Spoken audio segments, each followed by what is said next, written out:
おやすこんちこんばんポテトでしょ。ポテトぶつけていきたいなと思います。よろしくお願いいたします。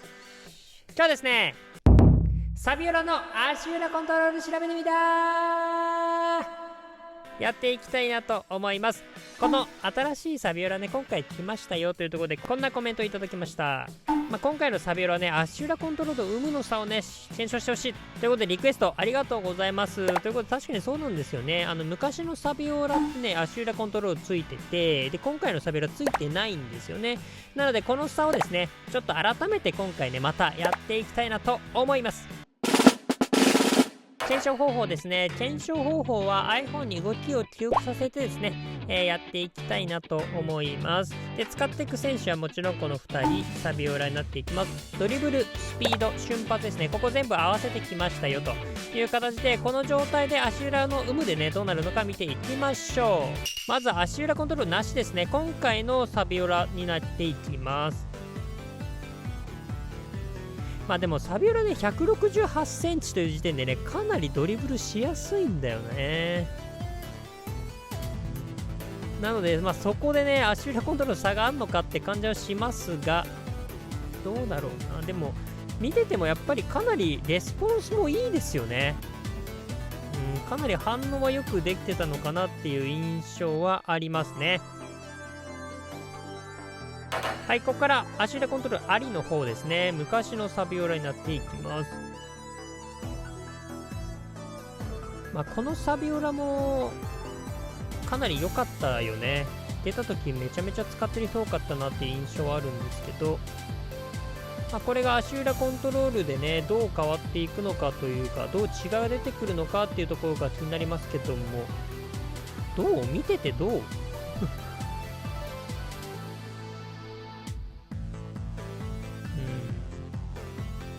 はい、見ていただきました。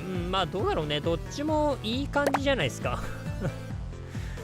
なんか違い正直感じたかなっていうところだよね。パッと見じゃあんま分かんないかなということで、ちょっと詳しくね、見ていきましょう。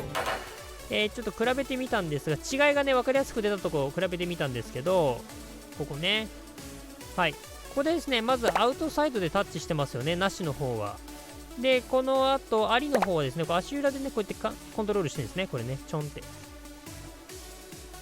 なので、その後なんですけど、結果的にというかね、急旋回へにもいい体勢で対応できているという形になりますよね。この辺が違いが出たかなと思います。で、もう一つ。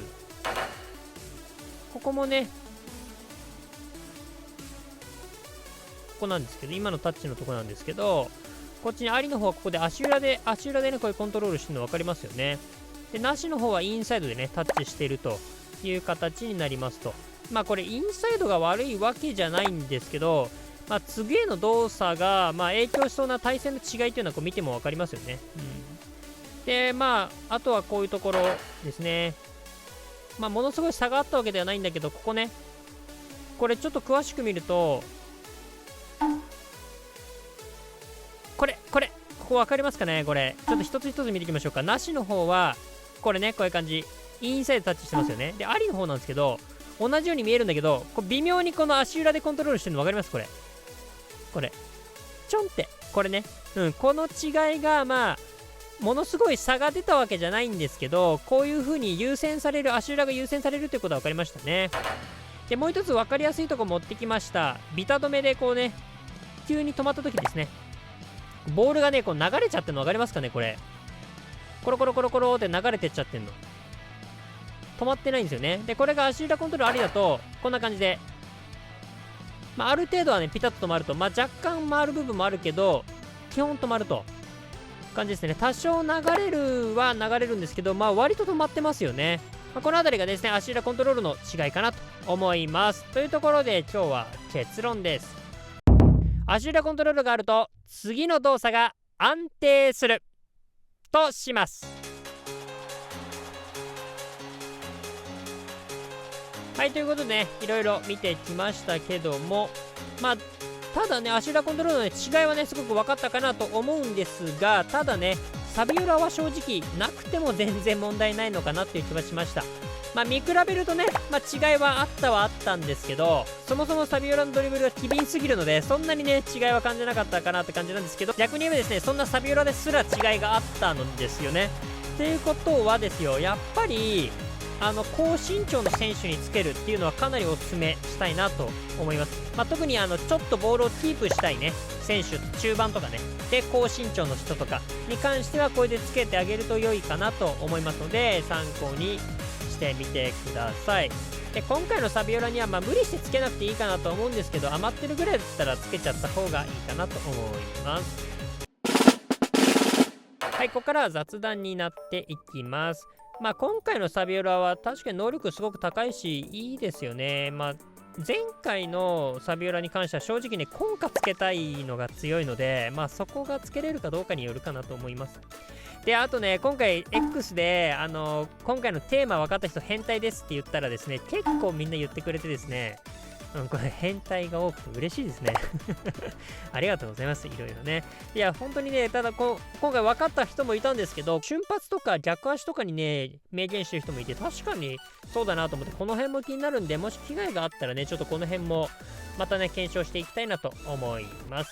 はい、ということでいかがだったでしょうか。皆さんこの結果どう思いますでしょうか。皆さんのご意見、ご感想、クレーム等々あればですね、コメントで教えていただければなと思います。